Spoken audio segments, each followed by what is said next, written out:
I presume. Daisy Luttrell, delighted. How do you do? Poor Monsieur Poirot has been so looking forward to your coming. He's quite beside himself. How is he? He'll be much the better for seeing you. Toby, Captain Hastings. How do you do? Came by the 3:40, eh? We bought this place in a fit of madness. Guest housekeepers at our age. Still, needs must these days. And at least one of us has a good business head, don't I, Toby? Chop, chop. Take the captain up to his room. Unless, of course, you'd prefer to see Monsieur Poirot first. Yes, I would. A drawing room, Toby, and then see to the cases.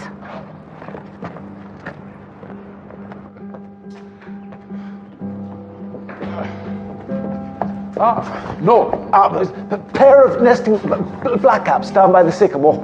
This is a... Blasted builders! Bill, this is Captain Hastings. Hastings, yes. Sir William Boyd Carrington. Excuse the tantrum. Having my old place tarted up, Natton Hall, you know. Lazy bligers need to go kick out the backside. So, you're the famous Hastings. Little Belgium chappie never stops talking about you. And we've got your daughter up here as well. Yes. Fine girl. Pity Franklin has us slicing up rats and rabbits all day. Excuse me while I give him another earful.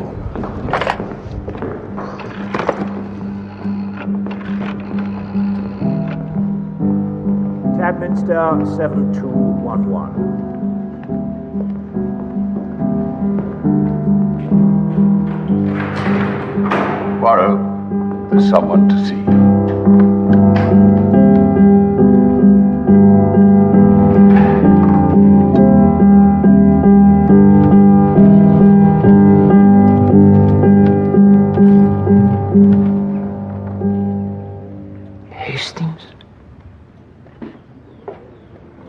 Hastings, my dear Hastings. Poirot, old chap. Oh, mon ami, mon ami. But I forget myself. This is the talented Mademoiselle Cole. Captain Hastings. You have worn well, mon ami. With a straight back and the grey of the hair. But the wound, that is still fresh, huh? No man could have wished for better. Still, she died as she would have wanted. No long drawn-out suffering. Oh. And how are you? Me? I am a wreck. No, a ruin. I cannot walk. I am crippled and twisted. I have to be attended to like a baby. But the core Hastings, that is still sound. You have the best heart in the world, Poirot. Heart? No. But the brain as magnificent as ever. Hastings, no. It's not a wheelbarrow. Sorry, old chap. So, is it good to be back after all these years? The food, it is disgusting. Rationing, I suppose. No, it is the English cooking. And the water always so tepid, and the towels so thin. They're of no use at all. Then why did you come? Because when I see the advertisement in the newspaper and discover your daughter, she will be here. I conceive of a plan. I will persuade my old friend Hastings to join us, and we shall all be together en famille. It is most agreeable, n'est-ce pas? You're up to something, aren't you? What? I knew it. Otherwise, why come back to the scene of our first murder? Because, mon ami, I fear it will soon be the scene of another. Are you sure about this? You think I have the softening of the brain? No. It seems so unlikely. Another murder, all these years later, under the same roof. Maybe that is how it is. Well, can't you stop it? How do you propose that I do that? Well, you could warn the victim. I do not know who is the victim. Well, you must know who the killer is. No. Well, then, how on earth do you know it's going to happen? I cannot say. Why not? Because you are still the same old Hastings. You have the speaking countenance, mon ami, and I do not wish you to sit staring at all the guests with your mouth wide open and give, as you say, the game away. I say, Poirot, that's a bit strong. I do play poker, you know. Yes, and always lose. But this is not a game, mon ami, make no mistake. There is here work to be done. And that is why I ask you here. Now, the thinking you will leave to me, but I need you, my most invaluable Hastings, to be my eyes and my ears, to go to places where I cannot go, to sniff out the snatched conversation, the shared confidence, and report back to me. For I tell you, mon ami, there is here amongst us a murderer, and that person must be stopped. Here is Curtis, mon valet. Your valet? Where's George? It was necessary for him to go to Eastbourne to care for his ailing father.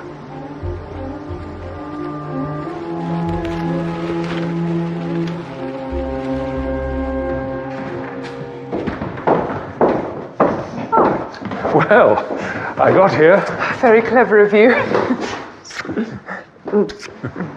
You remember my father? Hello.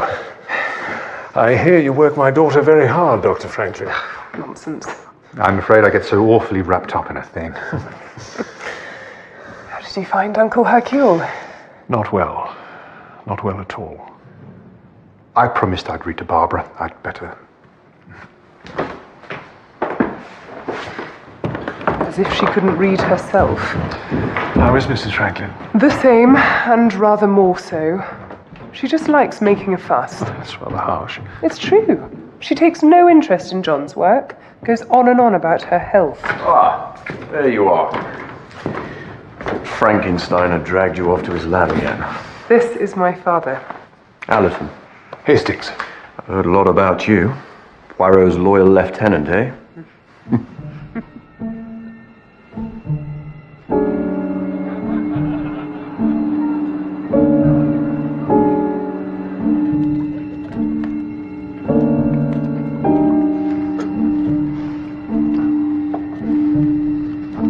I'm so glad you're here. Uncle Hercule always manages to bring you out of yourself. He gets so sad. Ah, well, you must allow him that, ma chère. What's the use of dwelling on the past? We must all look forward. You know, you've been rather queer all evening, I don't know what you mean. staring at everyone. You're so transparent. Maybe it's being back here with its memories and ghosts. But there was a murder, wasn't there? Well, the lady of the house, she was poisoned. She controlled, as you say, the purse strings. But her stepchildren felt they had no life of their own. That's so selfish. Old people, sick people shouldn't be allowed to ruin the lives of others. Judith. Oh, I didn't mean... Selfishness is not the monopoly of the old, I can assure you, ma chère. No, it's just that I was thinking of this case of a man who treated his daughters appallingly. But when the eldest steeled herself to cut the knot, so to speak, in order that her sisters might go free, she gave herself up and was hanged. Margaret Litchfield. Yes. How did you know? It is the case most famous. Well, I think she was very brave. And Dr. Franklin, what does he think? He thinks it served the old man right. Some people just ask to be murdered. Murder is never justified, Judith. But when a situation is so extreme... And who has been putting into your head these ideas? Nobody? Pernicious nonsense. Actually, I came over to give you a message from Mrs. Franklin. She's invited you to her room. Excuse me. I've never understood that girl. No, she is her own woman. And a good one too, Hastings. She's become so cold-hearted. I put it down to the company she keeps. That wretched Dr. Franklin. And Allerton. I don't like that man. What you call the nasty bit of goods, eh? But most attractive to the ladies. Isn't that always the way?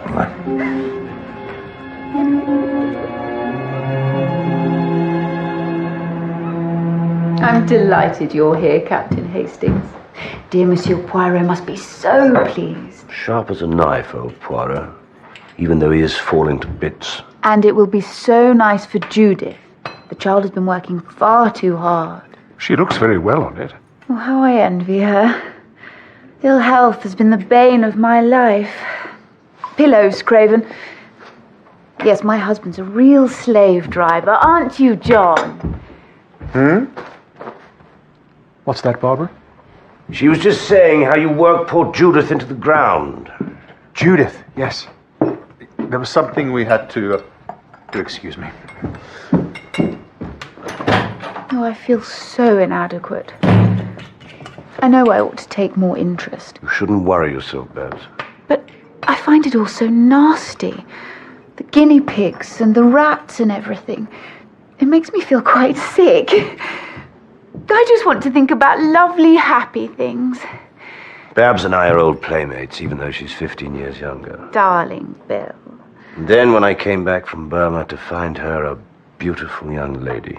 My family used to live in this part of the world, and Bill would come to stay with his uncle at Natton Hall. A mausoleum of a place. Needs a woman's hand. I don't mind telling you I completely lost my heart. But she went and married Franklin. The fellow doesn't understand her. He's only interested in his test tubes, damn fool. Fancy a rubber?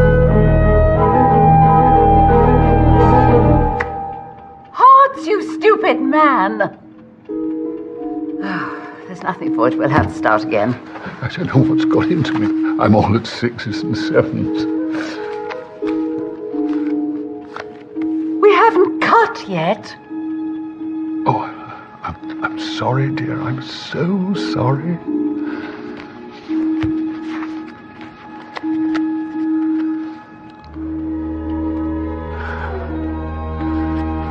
Well, that was pretty ghastly. It gets my back up to see a bully like that keep it down. But it's too bad, it really is. And what's worse, he just takes it. Couldn't assert himself if he tried.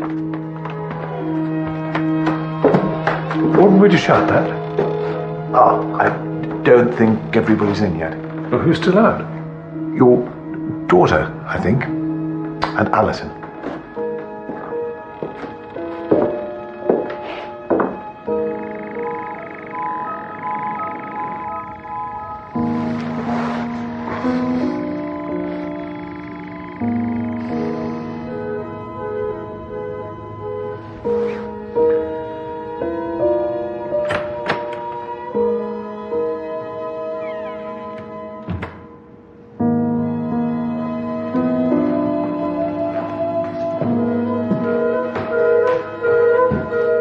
About old chap. I couldn't sleep. I was going to get some pills from Poirot. I'll fix you up. I need to wake him. Oh.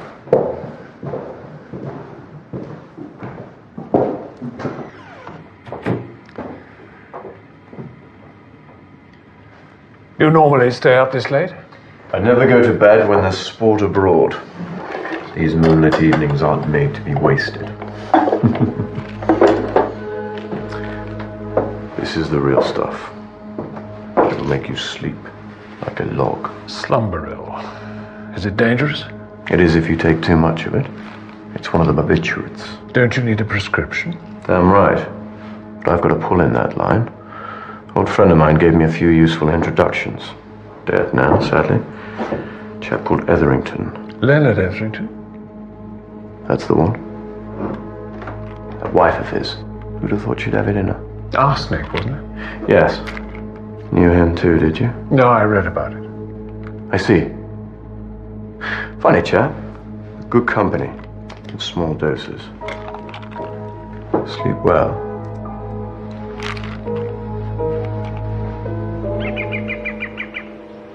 This is the Calabar bean, Physostigma venenosum. I've been experimenting with various alkaloids derived from it. You know, Poirot, this stuff's really more up your street than mine. How is that, mon ami? Well, you see, it's also called the ordeal bean, supposed to prove innocence or guilt. Don't you like rats, Father? I certainly don't like Amerton. So that's it. And I suspect you don't either. Why shouldn't I like him? He's not your type. What is my type? You have no idea, have you? Well, as it happens, I find him most amusing. Oh, amusing, yes. Yeah, and very attractive. Any woman would. Well, that's the trouble. Really, Father? You were out with him very late last night. What has that to do with you? This is most interesting. I would find it a great help If I could test so easily the guilt or innocence. Then you have to ask, what is guilt or innocence? Well, it's pretty obvious, I'd say. One would always feel guilt when it comes to murder. You think so? There are lots of people I'd like to kill without my conscience being too much trouble. And I do so hate making a fuss. I sometimes think, if one isn't healthy, one should be quietly put away. God, no, madame. Look at me, all cramped, twisted, not able to move. Yet I do not think of quitting. I enjoy still what I can. But you have only yourself to consider. In my case, there's poor John. I feel such a millstone round his neck. But I'm sure he's never said such a thing. These scientist chaps can get quite obsessive about their work. Absolutely. Sometimes, Monsieur Poirot, I think I can hear the poor little creatures screaming in the night. Perfectly horrid. Stephen and I are as one on this. I can get so terribly depressed that I think, what a relief it would be to end it all. Oh, come, madame. What use am I to anybody? Oh, to step into the great unknown. And then John would be free. I'll fetch a malted milk. I will come with you. Hastings, madame, monsieur. All right, old chap. Yes, I need to rest. I gather you were here in the First War. Yes, in 1916, I came here to convalesce. That's when I met Poirot. Didn't an old lady get murdered? Oui? I was once in a house where there was a murder. She was an old lady too. One of my patients. It was not by any chance the case of Miss Sharples, was it? Yes, it was actually. Her niece, Frida Clay, was accused of her poisoning, but there was evidence insufficient to prosecute. How did you know? Well, it is my job to know, Nurse Craven. He doesn't miss a trick.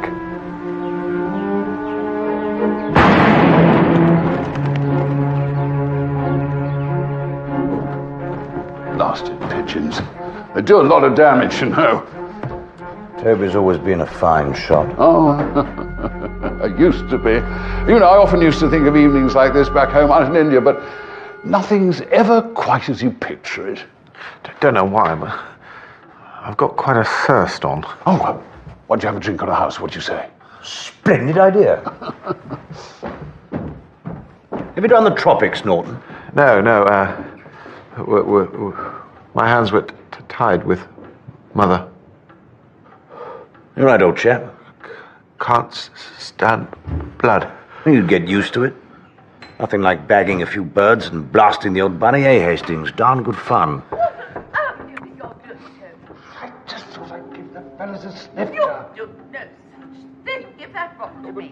How do you think we'll ever make this place pay if you keep standing people drinks? They're old friends, Daisy.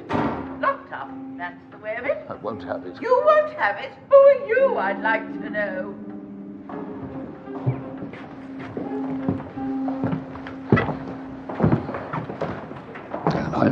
I'm awfully sorry, you chaps. We seem to run out of whiskey. Do you know, I'm not that thirsty anyway. We'll soon be having dinner. Oh, dinner? Yes. Don't worry, Toby, old chap. We'll live. Right. Stretch the old pins before mess call. He's a splendid chap, isn't he? Yes. Whatever he turns his hand to, always makes a success of it. Some chaps have all the luck. All he needs now is a wife. So long as she doesn't bully him. Oh.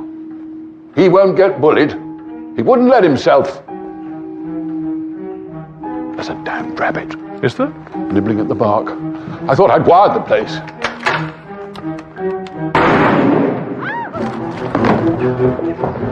My God.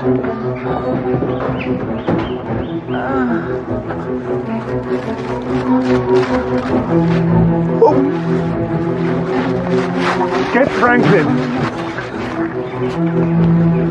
It's all right, Mrs. Luttrell. It's all right. That's it. It's fine.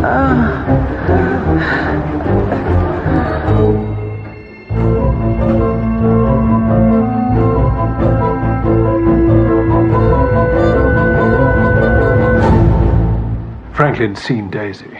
She's going to be fine. Do you think he did it on purpose? Well, I did, until I saw them together. Now I'm not so sure. Poor old Luttrell. I mean, Daisy's a good sort, I suppose, but a chap can only take so much. After the bridge, Norton actually said as much. I'm sure Luttrell heard every word. The killer is here. I know it. How do you know? I know. Whether Luttrell shot his wife by accident or whether he meant to. It is impossible to prove. Well, you'll prove it all right. You always do. If only life were that simple. Poirot always gets his man. Perhaps this time he does not wish to. You've lost me there, old chap. Unless, of course, someone was hiding in the bushes, and at the exact moment the Colonel fired, they fired too. And who might be this mystery killer in the bushes, Hastings? Oh, I wouldn't put it past that drug-addled Lothario Allerton. Drug-addled? He was a chum of Leonard Etherington, that addict who was poisoned by his wife. And how do you know this? He told me. And you did not think to tell it to me? Well... The trouble with you, Hastings, is that you are lazy. Mentally. I say, Poirot, look, I know I'm not much of a fellow, but there's no need to rub it in. You do not like to work with this. Perhaps you should get someone else on board. Boyd Carrington. Certainly not. He's a good deal cleverer than me. That would not be difficult. But Boyd Carrington is... He's a pompous bore, whose memory is so bad that he tells back to you the story that you have told to him. Now, I forbid you to speak of this matter to anyone. Do you understand? Yes. It is up to you to follow people where I cannot go. To talk to them, to listen to them, to spy on them, watch through keyholes. I will not look through keyholes. Oh, very well, very well. You will not look through keyholes. You will remain the English gentleman, and someone will be killed. Oh, dash it all, Poirot. Oh, you can be quite obstinate at times. Do you know that, Hastings? I also wish there were someone else I could trust. But I suppose I will have to put up with you. And since you cannot use your little grey cells, because you do not possess them, at any rate, use your eyes, your ears, your nose, if need be. But only, of course, as far as the dictates of honor will allow. Now go away. I'm very tired.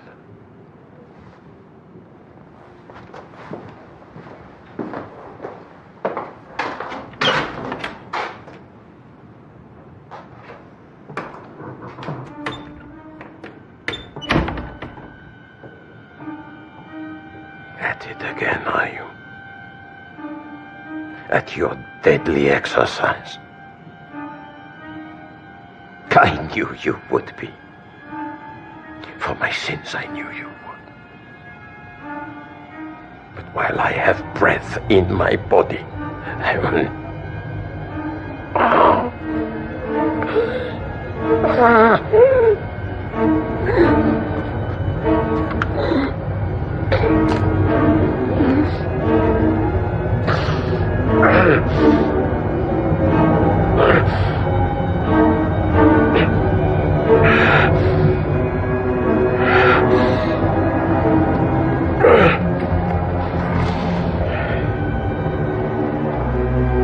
I will damn you to hell. Whatever the cost.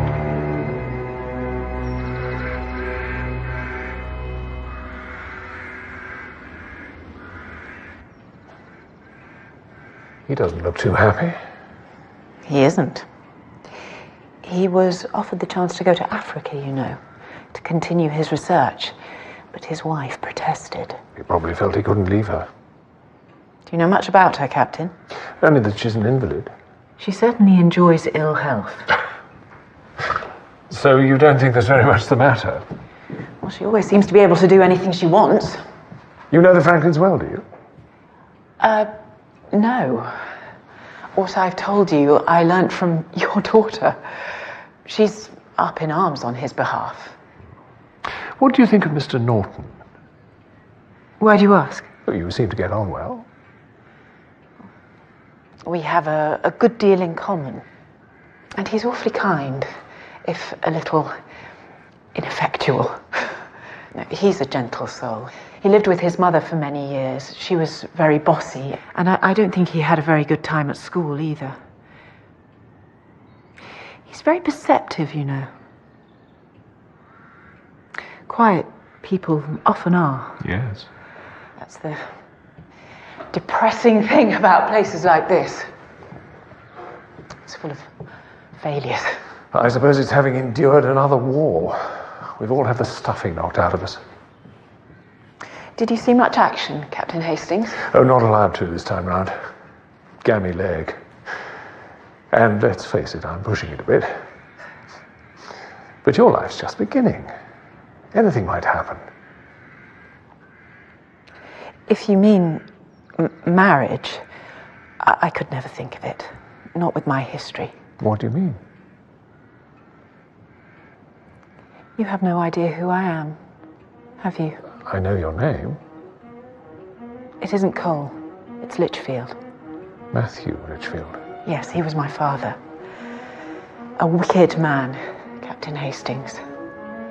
He was our jailer until my sister Margaret... Yes, I know, it was in all the papers. But you don't. It's inconceivable she'd murder him. I know she gave herself up, but I've always felt it wasn't true. It wasn't Margaret. It can't have been.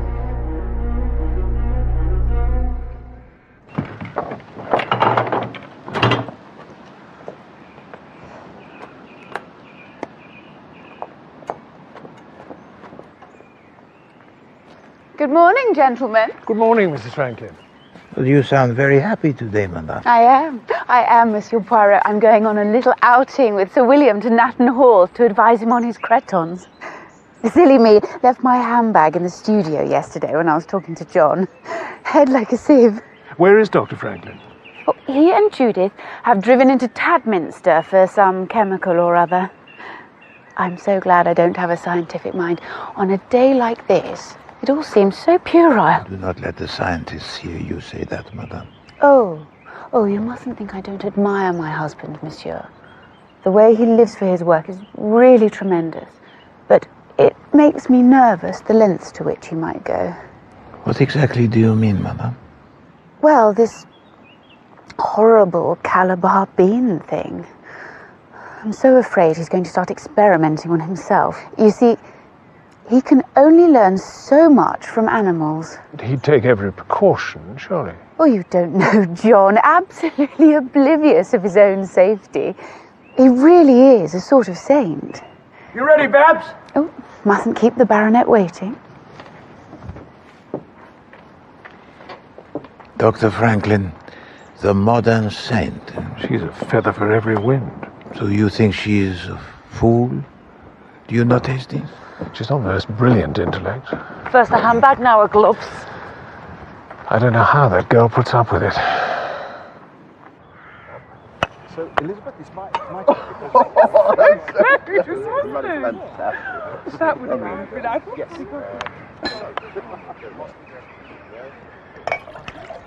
I can't help noticing, Captain, you're looking a little uneasy. Am I?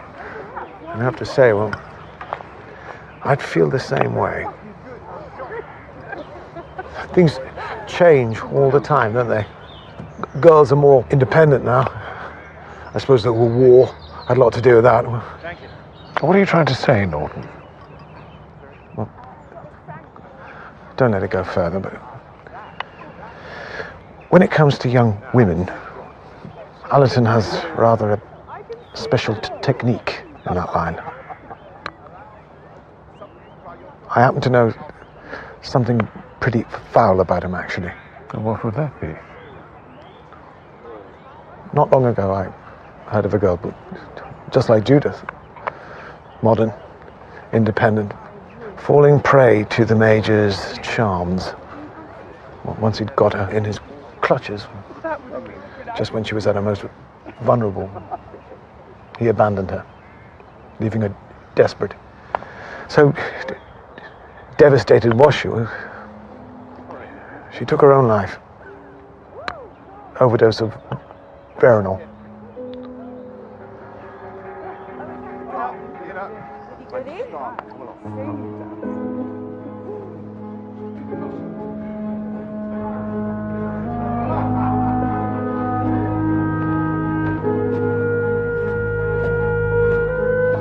Poor old woman.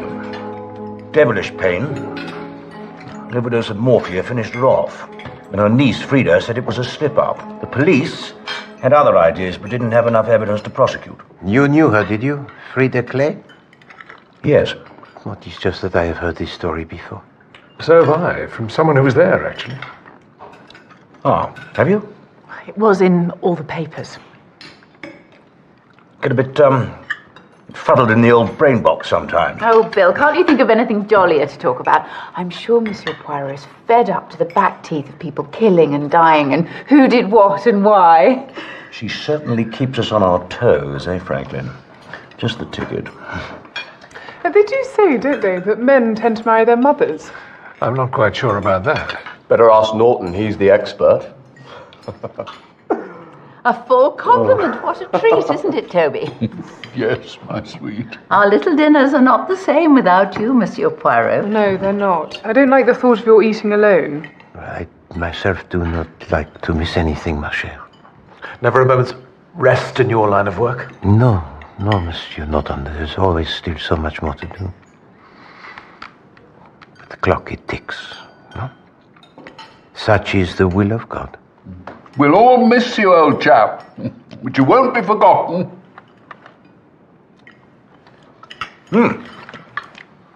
A damn good claret. My point is, Oh, now, you Bill. can see where this Frida girl was coming from, putting somebody out of their misery. Don't you think it should only be done with the patient's consent? Yeah, it can't be left to the patient. It's the duty of someone who loves them to take responsibility. And end up being charged with murder. If you love someone, you take that risk. Would you? Yes, I would. Well, I certainly wouldn't, and neither would Toby, would you, dear? Sip of water, that'll shift it. You can't have people taking the law into their own hands. I quite agree. What about you, Franklin? What? Euthanasia. You must have an opinion, you're a doctor. Sorry, my mind was elsewhere. Most people wouldn't have the nerve. I don't believe you would, if it came to it. Don't you? Unless, of course, you had an axe to grind. You don't understand, do you? Of course I couldn't if the motive was personal. Well, even if it weren't, I'm not sure you would actually pull the trigger, so to Talk speak. about something else. I quite agree. It's all far too grim. I don't hold life as sacred as you people do. Unfit lives, useless lives, they should be got out of the way. Judith! Well, they should.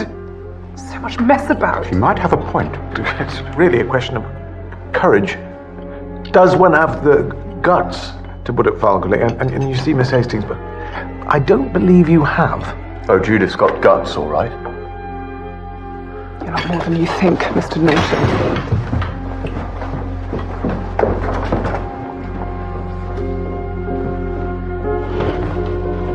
Excuse me.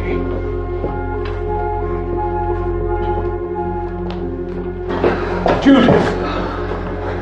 Look, I do understand, you know. Your mother was so much better at this than I am, but I do understand. I'm not so sure that you do.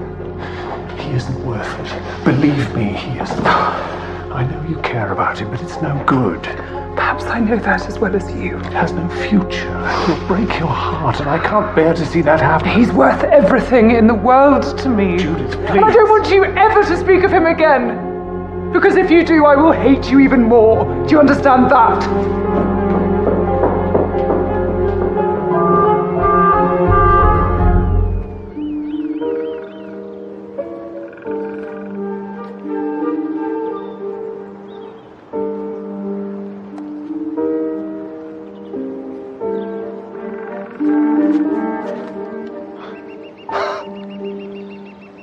Well, I never. A speckled woodpecker. Such a lovely bird. Ah, what is it? Flown away. Let me see. I think I might have made a mistake. It's gone, Captain Hastings.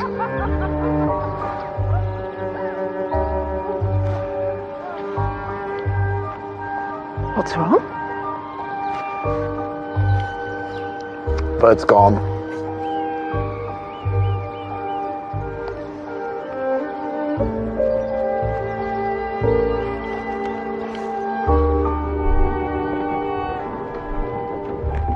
Hello, you chaps. Hello, Sir William. We've had a perfectly marvellous morning. I haven't been able to do a good shot for simply ages. Oh, Bill, could you take that up? It's very fragile. I can bring the rest. Thanks awfully.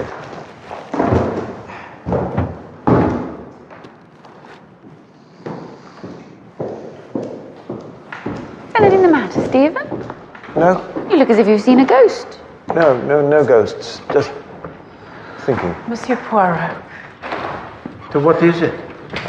Is anything the matter? The matter, monsieur? What should be the matter? Do you know, I'm suddenly terribly tired. If you could bring those up.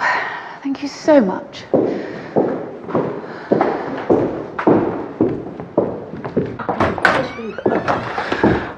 Oh, Babs. Well, I must say, Nurse is very good at the old palm reading. Take these, Craven, and fix me an egg flip. I'm exhausted.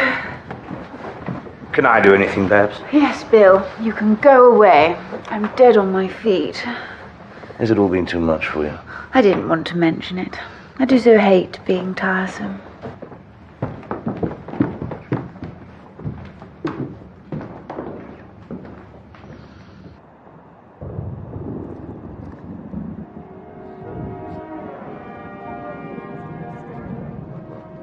I've always been interested in astronomy, but yes, I reckon we're in for a storm tonight, eh, Hastings? Yes, probably right. Excuse me. Care to take a stroll around the gardens? It's, not now, but Captain...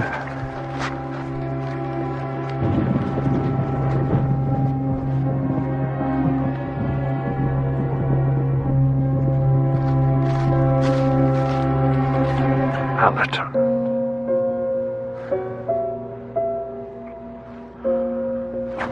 You can't. Let go of me. There's nothing you can do. The expert parent, eh? But...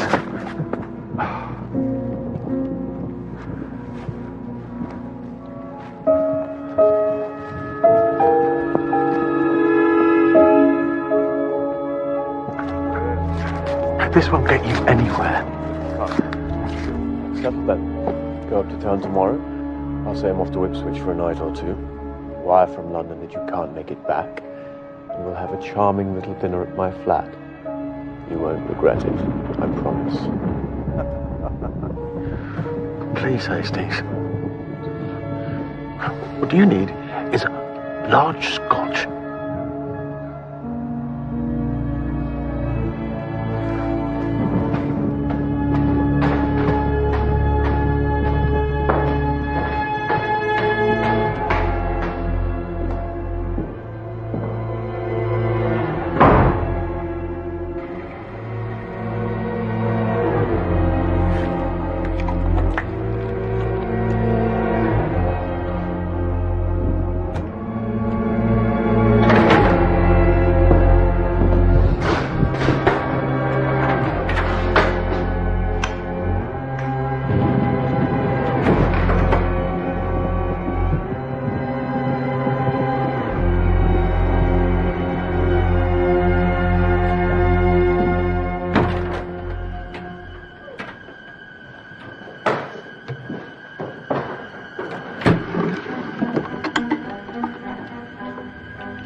prodigal returns. I'm awfully sorry, old boy. I've got a blinder of a headache. Must be the thunder in the air. No, Hastings. It is because you sit around in the drafts. Is it? Most assuredly. The drafts will be the death of us all. But I have just the thing. The hot chocolate. It nourishes the nerves. You comprehend? Drink.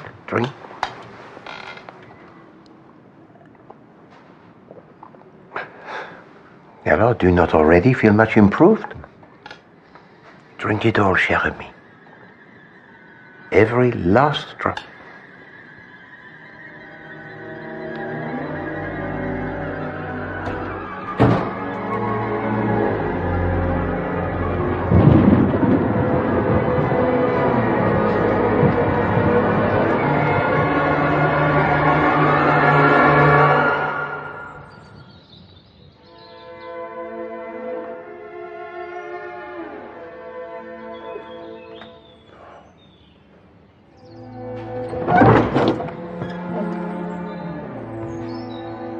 My God, Poirot, what was I thinking of? What indeed? Why did you not tell it to me last night? I was afraid you'd stop me. Most assuredly I would. Do you think I wish to see you hanged? All on account of a scoundrel so unpleasant called Allerton? Oh, they wouldn't have caught me. I'd wiped my fingerprints off the bottle. Yes, and also those of Allerton. And then when he is found dead, they establish that he died of an overdose. And whether by accident or by design, he would have had no reason to wipe off his own fingerprints. And then they find the aspirin. Well, everyone has aspirin. Not mixed with the sleeping pills. And not everyone has a daughter whom Allerton is pursuing with the intentions so dishonorable. You see, it would not have looked too good for you, Hastings. And then, of course, it is possible that someone may have seen you. Oh, I can assure you they didn't. But, Hastings, someone might have been peeping through the keyhole. People do not spend their time peeping through keyholes. I'm It's simply not done. Anyway, it didn't come off. Thank heavens for that. But there's still the problem of my Judith and that wretched Allerton. She's gone up to London with him today. To his flat, straight into the lion's den. No, Hastings, you are not clever enough to deal with those two. I would advise you to trust her.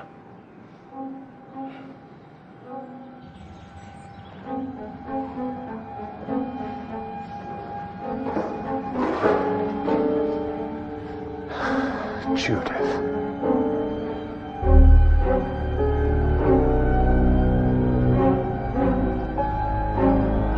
The poison works and must be stopped.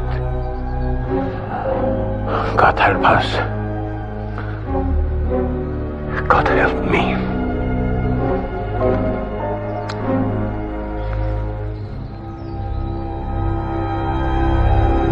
Are the Luttrells joining us? They're setting up the cards. Miss Hastings, you look splendid this evening. Like your namesake might have appeared before cutting off the head of Holofernes. It's a big grim old boy. Oh, no, she did it for strictly moral reasons. To save others. Jealousy is a green-eyed monster, this person said. Shakespeare. Oh, now was that Othello or Emilia? Iago. Look! A shooting star! Where? And another one. Oh, you must come and see Uncle Hercule. No, merci. I insist. You're supposed to make a wish, Captain. Babs, come on over, why don't you? Oh, I'm too tired. It's too good to miss! Put me down!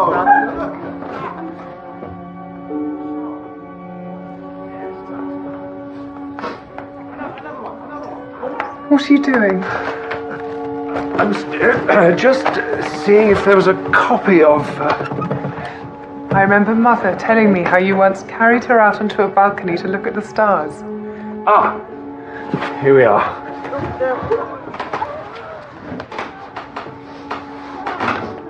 Life's quite hard at times, isn't it?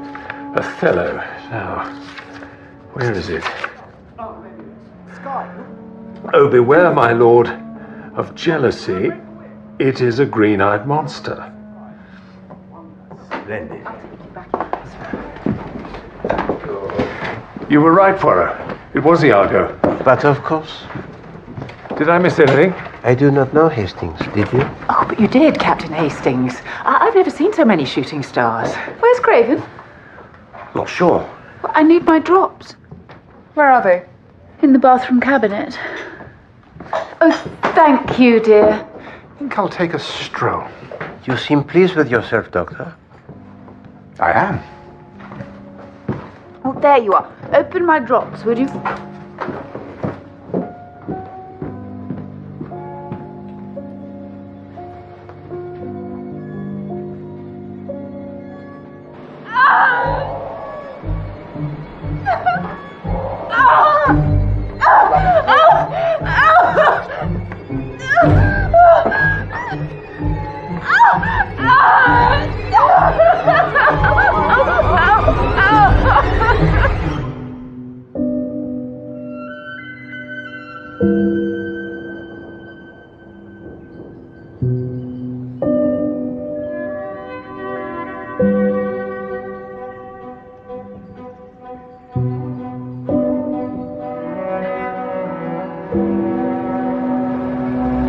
It is established that Barbara Franklin died as a result of poisoning by physostigmine sulfate and other alkaloids of the calabar bean.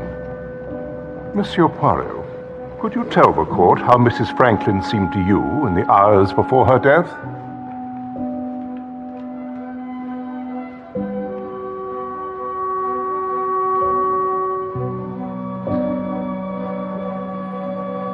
On the day before her death, I had a conversation with Madame Franklin.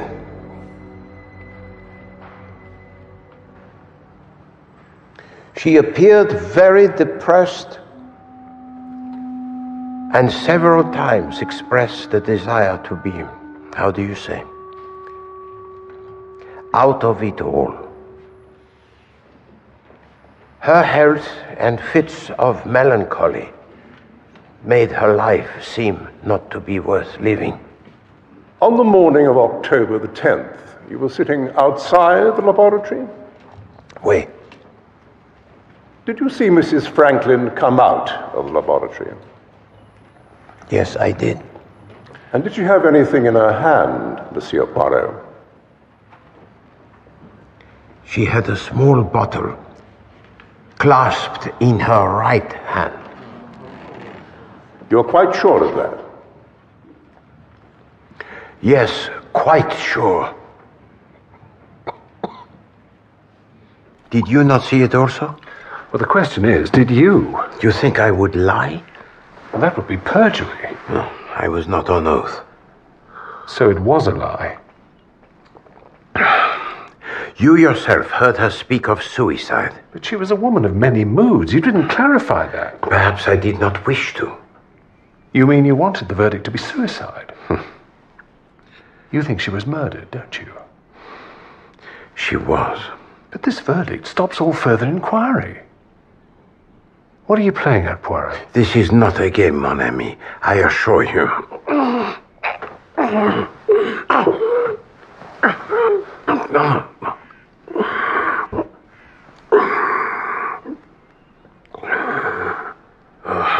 I must say, old man, you really should see a doctor. Doctors. You are looking pretty ropey. They've done all they can for me. I do wish you would. Very well. Very well. I will see Dr. Franklin. Franklin? Hastings, just do as I tell you. For once.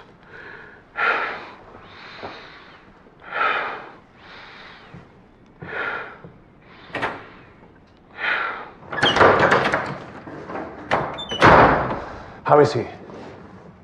He's for it, I'm afraid. Does he know? Oh, yes. I gather he's worried about getting something finished. That's right. And I hope he does. Isn't there any treatment? Nothing doing. Just his ampules of amyl nitrite when he feels angina coming on. A remarkable man. He has a great respect for human life, hasn't he? Yes, absolutely. Unlike me. Since death comes anyway, what's it matter? Oh well, 10 days and I'm off. Where to? Africa. Job's still open. Isn't that rather soon? What's to stop me? It's no good pretending that Barbara's death wasn't the greatest relief. It doesn't worry you that she's just committed suicide? But I don't really believe she did. Then what do you think happened? I don't know. And I don't want to know. Understand?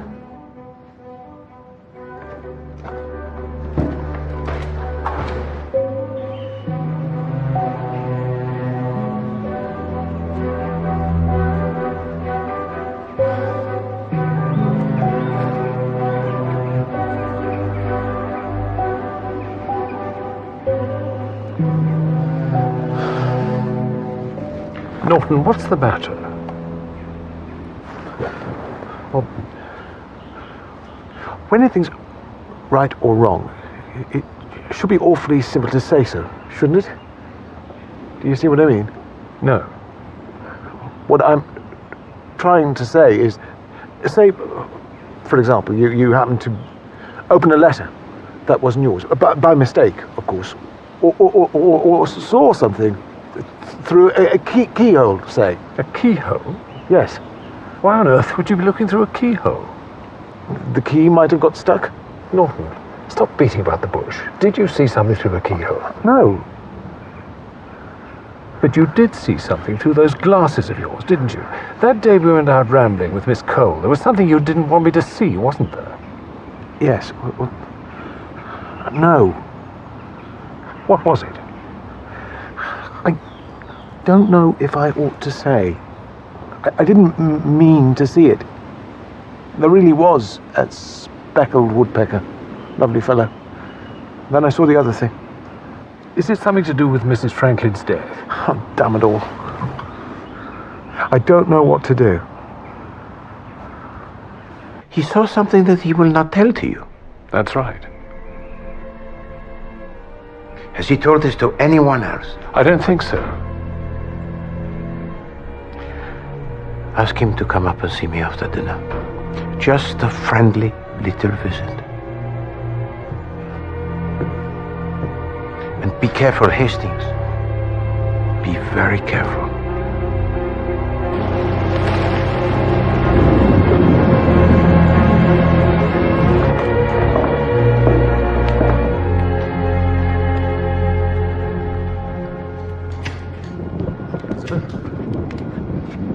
I'm moving back to my old pile tomorrow. I don't mind telling you. I'll be glad to be shot of this place. It gives me the creeps. Poor Babs, for instance. If she killed herself, then I'm a monkey's uncle. You know what I think? I think it was that husband of hers. You don't mean that. And I'm not the only one. Had the tip from someone who ought to know. Well, good news. Talk with the devil. I thought she left after the funeral. And she's back for the night, between engagements.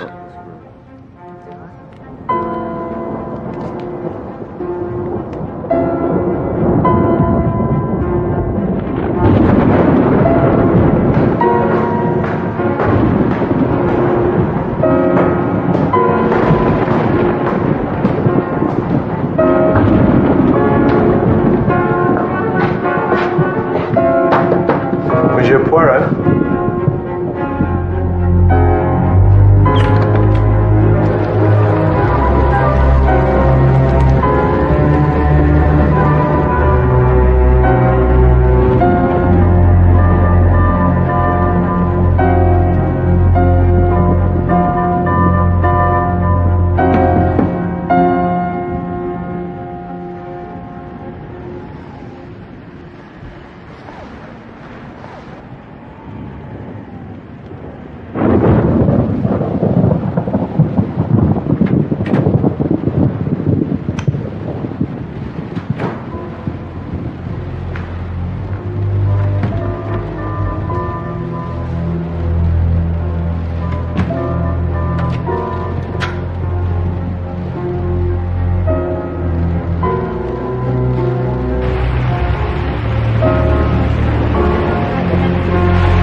Poirot?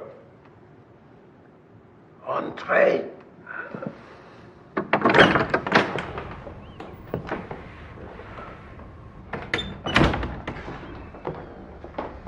How are you, old chap? Not dead yet. Did you have a good chat with Norton? Oui. And he told you what he saw? Oui. Well, what was it? You might misunderstand. Of course I won't. He tells to me that he saw two people. Judith and Allerton. I knew it. You see? No, not Judith and Allerton. You have lard for a brain. Well, that's a bit harsh. Drink. No, thanks. For me. Oh, sorry.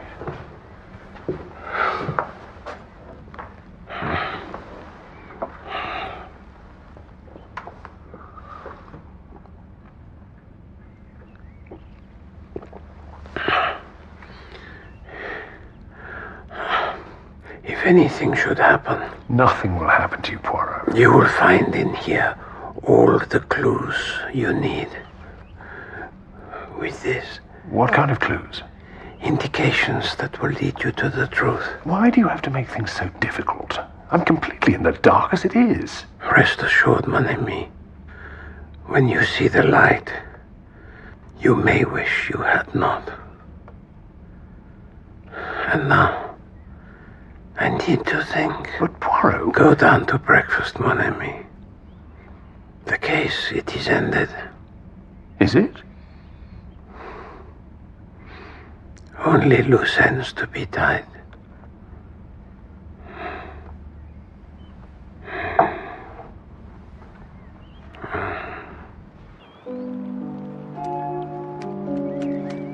You laid up this morning?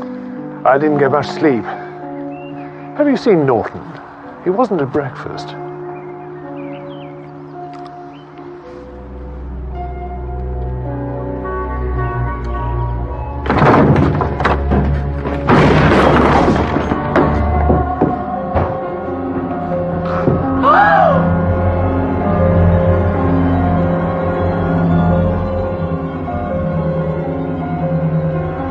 He locked the door. I heard him.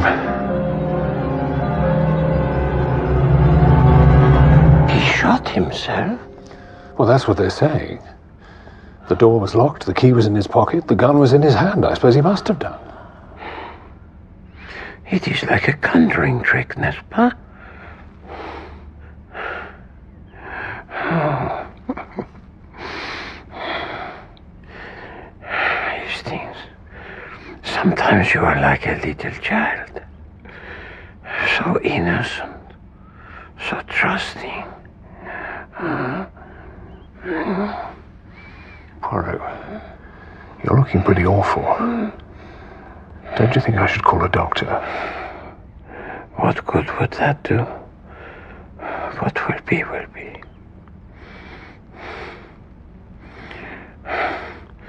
I have always tried to do my best, you know.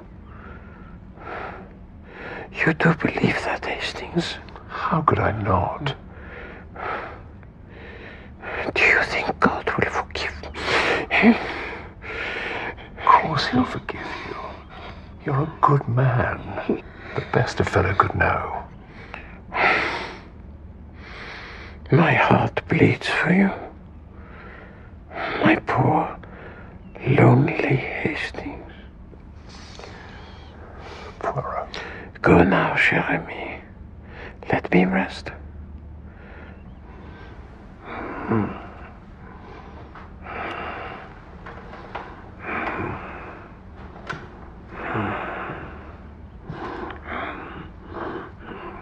It was not suicide.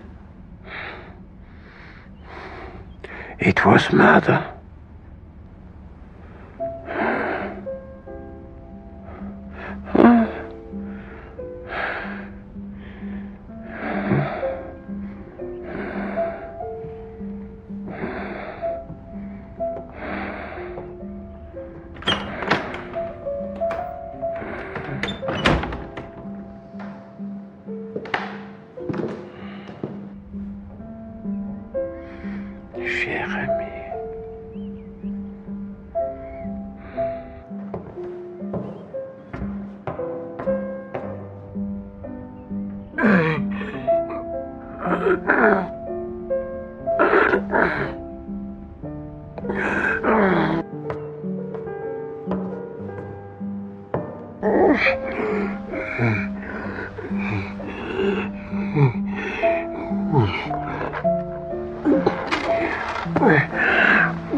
Forgive me.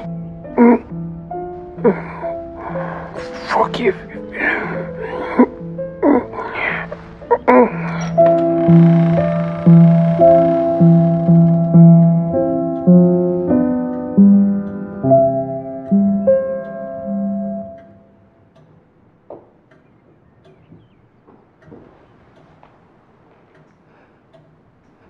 Captain Hastings?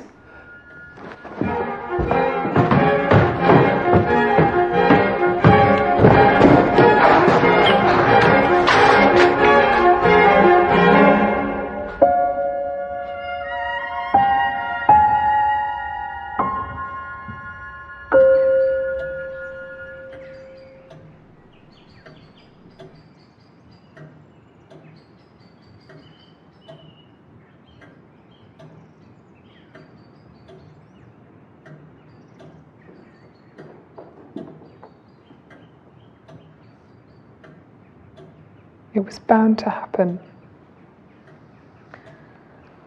That doesn't make it any easier. No. No, of course it doesn't. Natural causes. I wonder. You're not suggesting foul play, I hope. It doesn't seem very likely, does it? Father, he had a heart attack. All the same. Anything could have triggered it. Or perhaps nothing. Perhaps his time had come. And it surely wasn't suicide like poor Mr. Norton.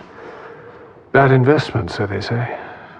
The coroner did think it strange that he would shoot himself in the center of his forehead.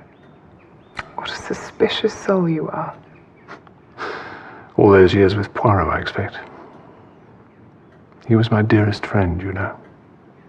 He was always there, keeping an eye on me, ticking me off. Like a father, really. I'm not quite sure how I'd cope without him.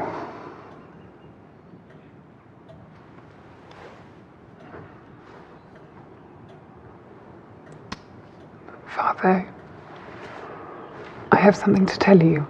Oh dear. I don't like the sound of that. I haven't told you before, what with one thing and another, but the fact is, I'm going to Africa. Africa?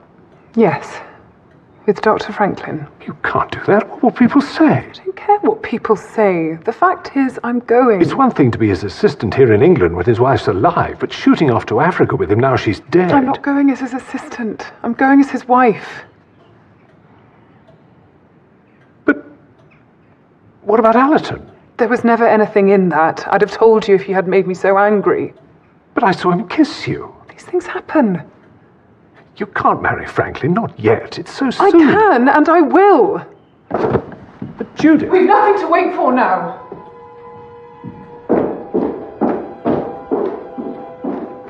When you see the light, you may wish you had not.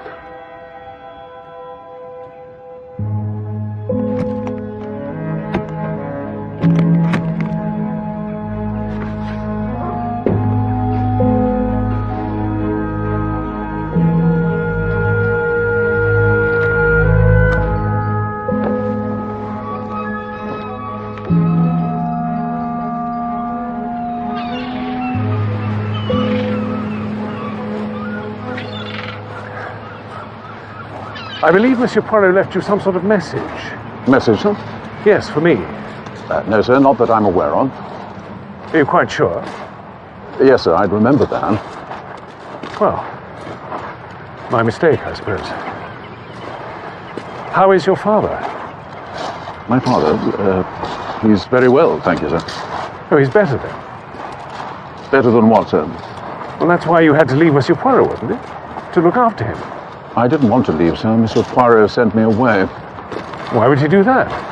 I can only suggest that he discharged me because he wanted to engage Curtis. But why? I really couldn't say, sir. Not the brightest specimen, although he was strong, of course. But I'd hardly have thought he was quite the class Monsieur Poirot would have liked. He'd been an assistant in a mental home. A mental home? It wouldn't surprise me if he'd started off there as a patient.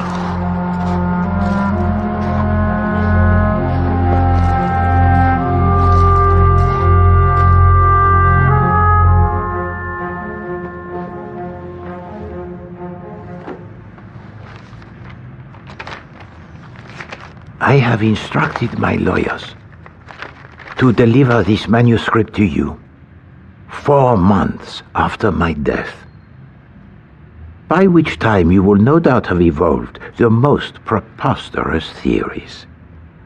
But really, mon ami, you should by now have been able to work out who killed Norton. As to who killed Barbara Franklin, that may come as more of a shock. When you asked if I knew who was the killer, I did not quite tell to you the truth. I knew, but had to make sure.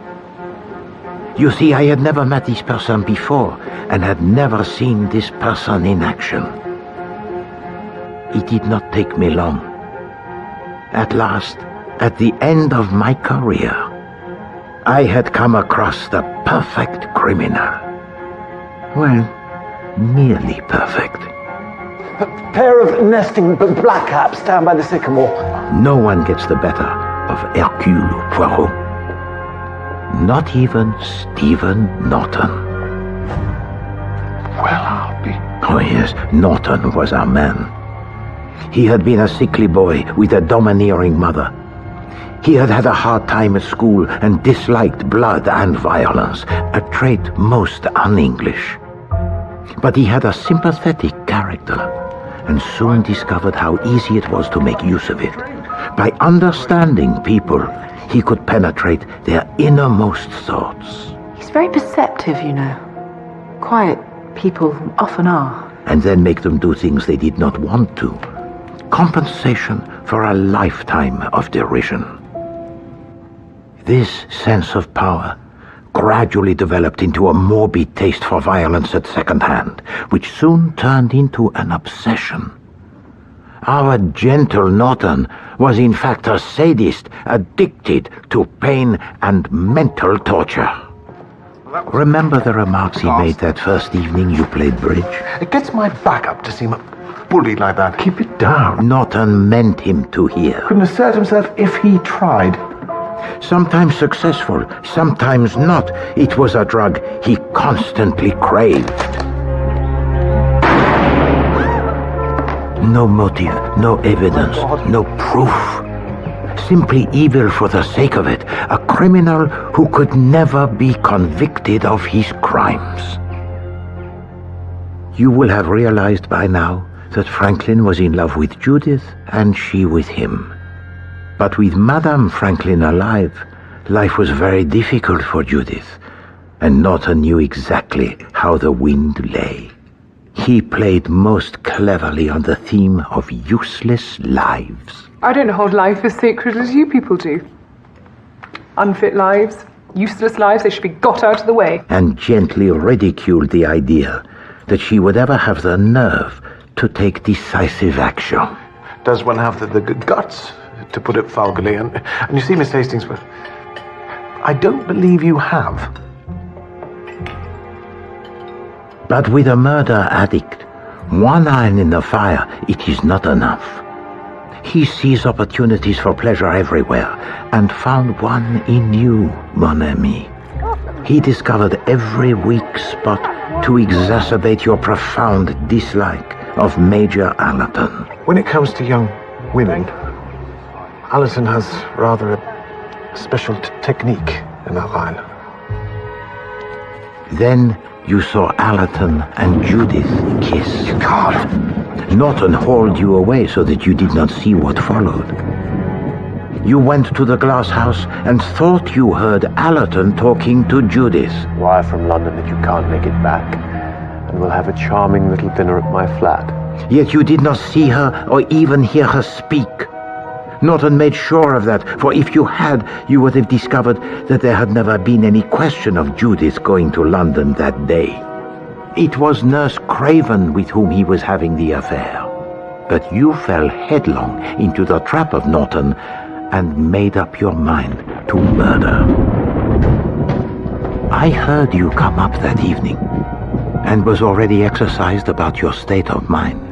So when I heard you in the corridor and go into the bathroom of Allerton, I slipped out of my room. Slipped out of your room? But how, I hear you say? You see, Hastings, I was not helpless at all. What? Why do you think I sent George away? Because I could not have fooled him into believing that I had suddenly lost the use of my limbs. I heard you in the bathroom of Allerton, and promptly, in a manner you so much deplore, dropped to my knees. I realized what you were up to, made my preparations, and sent Curtis to fetch you. I'm awfully sorry, old boy. I've got a blinder of a headache. So I gave to you the hot chocolate. It nourishes the nerves. You comprehend? Drink, drink. But I also, mon ami, have sleeping pills. No. Every last drop.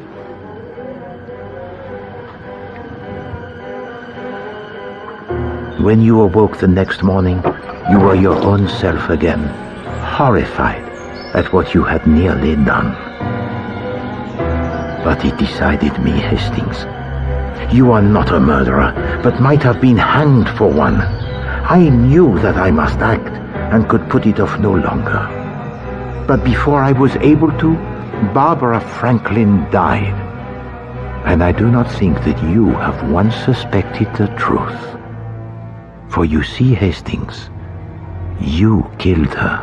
I killed her? Oui, mon ami, you did. There was, you see, yet another angle to the triangle. One that I had not fully taken into account. Did it ever enter your mind why Madame Franklin was willing to come to Styles? She enjoys the good life, yet insisted on staying in a guest house. And I have no doubt that Norton knew why. Hello, you chaps. Boyd Carrington.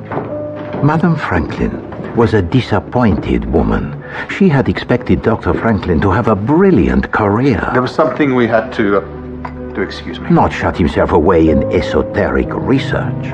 And here is Boyd Carrington, rich and aristocratic, who had nearly asked to marry her when she was a girl, still paying court. So the only way was for her husband to die. And Norton had found her only too ready a tool. These scientist chaps can get quite obsessive about their work. It was so obvious. Her protestations of admiration, then her fears for her husband. But it makes me nervous, the lengths to which he might go. What exactly do you mean, Mother? Well, this horrible Calabar bean thing. I'm so afraid he's going to start experimenting on himself. But when she saw Nurse Craven reading the palm of Boyd Carrington, she had a fright. She knew he would be susceptible to the charms of an attractive woman, and perhaps Nurse Craven might end up as Lady Boyd Carrington instead of her. So she decided to act quickly. She invites us all up to her room for coffee. Her cup is beside her, and that of her husband is on the other side. Look! A shooting star! Then everyone goes to watch the shooting stars, except you, mon ami, left with your crossword and your memories. What are you doing? You hide your emotion by swinging around the bookcase as if looking for a book. And so when we all return, Madame Franklin drinks the poisoned coffee meant for her husband, and he drinks the coffee meant for her. I realized what must have happened. That she had poisoned the coffee, and you had unwittingly turned the table. But you see, Hastings, I could not prove it. If the death of Madame Franklin was thought to be anything but suicide, suspicion would inevitably fall on either Franklin or Judith. And that is why I was so insistent that Madame Franklin had killed herself, and I knew that my statement would be accepted, because I am Hercule Poirot. You were not pleased, but mercifully you did not suspect the true danger. Will it come into your mind after I am gone, like some dark serpent that now and then raises its head and says, "Suppose, just suppose it was my Judith"? And therefore you must know the truth. There was one person most unhappy with the verdict. Norton. He was deprived, you see, of his pound of flesh. Madame Franklin had died, yes, but not how he desired. The murder he had arranged had gone awry. So, what to do? Norton, what's the matter? He began to throw out hints about what he saw that day with you and Mademoiselle Cole. What is it? He had never said anything definite, so if he could convey the impression that it was Franklin and Judith that he saw, not Allerton and Judith, then that could open up an interesting new angle on the suicide case, perhaps even throw doubts on the verdict. And I realized that what I had planned all along had to be done at once. The moment I had dreaded, the most difficult decision of my life. That is why I invited Norton to my room that night and told him all that I knew.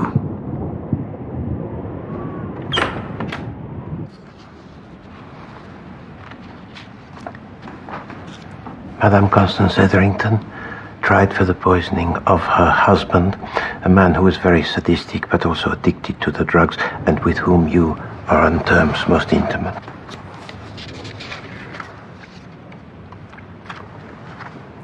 Nora Sharples, poisoned by her niece Frida Clay. I hope you're not suggesting I was on intimate terms with her. You and Mademoiselle Clay taking a walk together. You see, I do my homework, Monsieur Norton.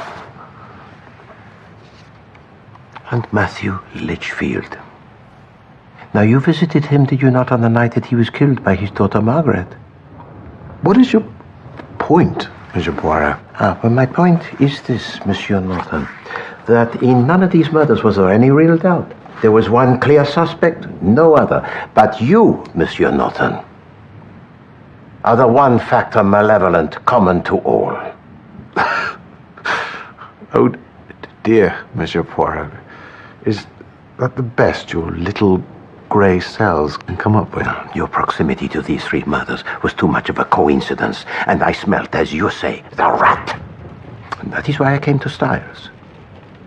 To observe your function, and you have not disappointed, Monsieur. No, you are a man who is very clever, but not clever enough for Hercule Poirot. So, what are you going to do about it?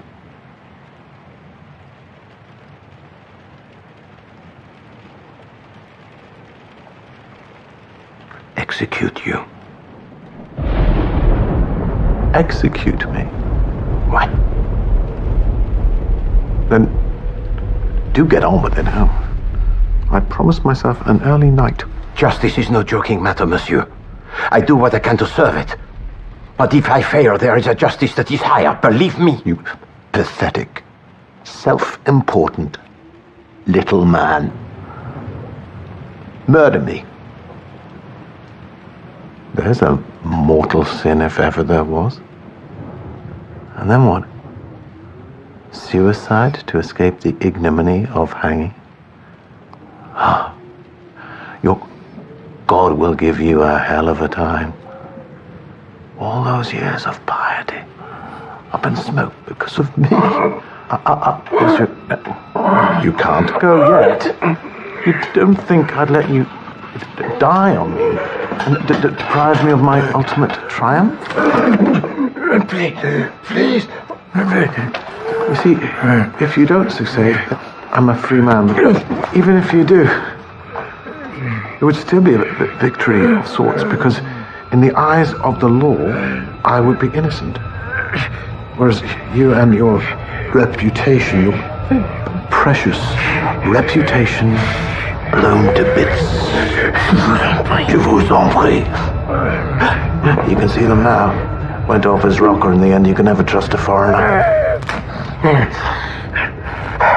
You see how good I am to you, old man?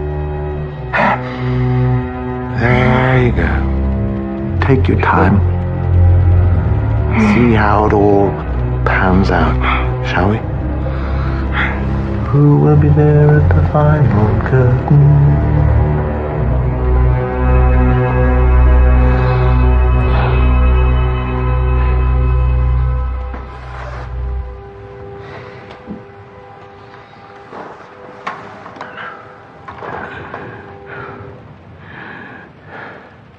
I pity you, Norton. How very sad to find that this great and beautiful world is so foul and disappointing. And your mother, I pity even more. My mother? You pity my mother? To endure the agony of bringing you forth, only to discover that she had nurtured in her loins such wickedness. Is that not worthy of pity? It is you who is not worthy. She meant the world to me. And you to her? She loved me. Loved me more than... Did she ever hold you, Norton? As mothers do? Stroke your hair? Kiss your cheek? She scared you, did she not? She pushed you away, starved you of what we all desire, because she knew everything about you. My mother knew nothing. Oh, Monsieur Norton, mothers know. They always know.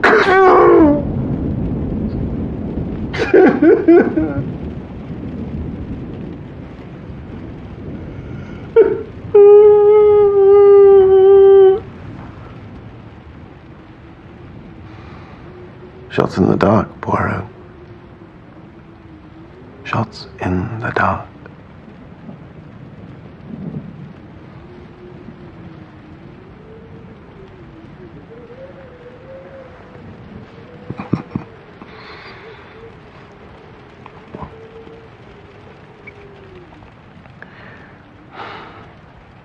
Chocolate.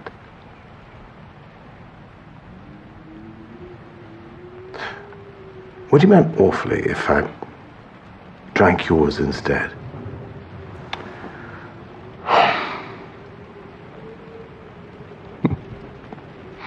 Not at all.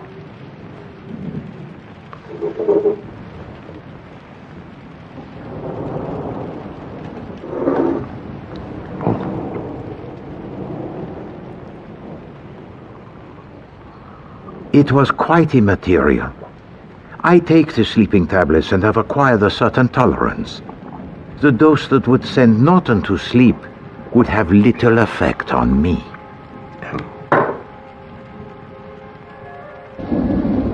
With the greatest of difficulty, I put him in my wheelchair. Then when the coast was clear, I wheeled him to his room.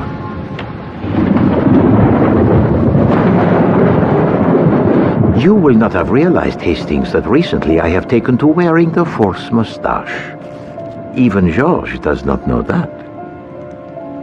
I put on the dressing gown of Norton, tapped on your door, then went into his bathroom. Presently, I heard you open your door. I left the bathroom and returned to the room of Norton, locking the door behind me. I put the dressing gown on Norton and lay him on his bed.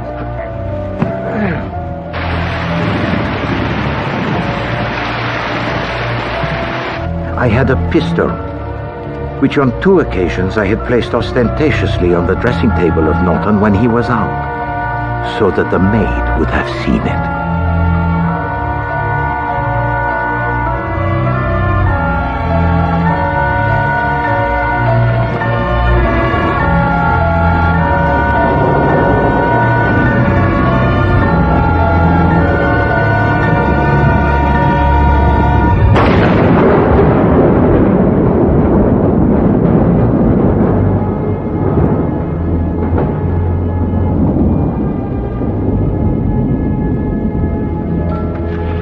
I put the key into the pocket of his dressing gown and locked the door from the outside with the duplicate I had made. Then returned to my room and began writing this.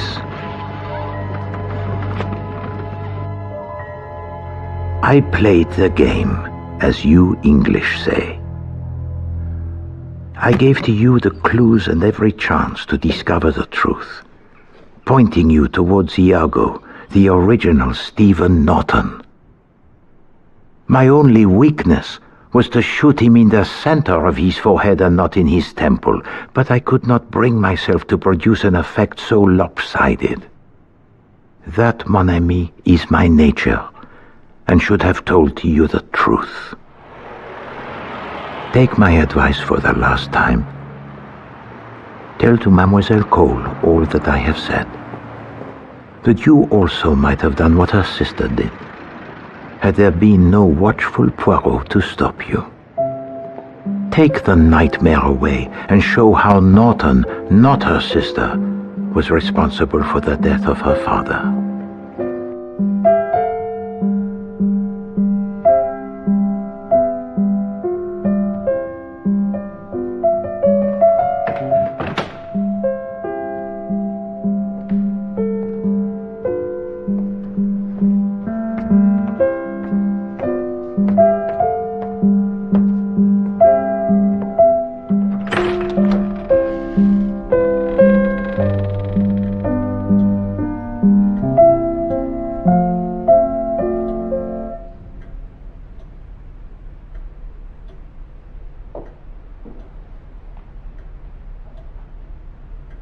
Captain Hastings?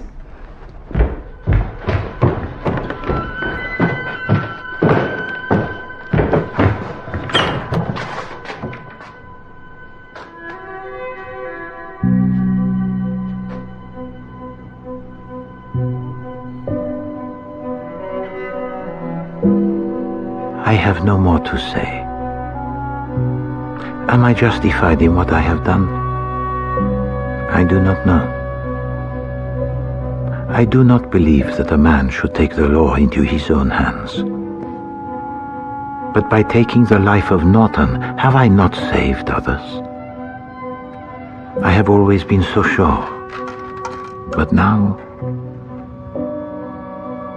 when the moment comes, I will not try to save myself, but humbly offer my soul to God and pray for His mercy. It is for Him to decide. Ah, Hastings, my dear friend, they were good days. Yes, they have been good days. Hercule Poirot.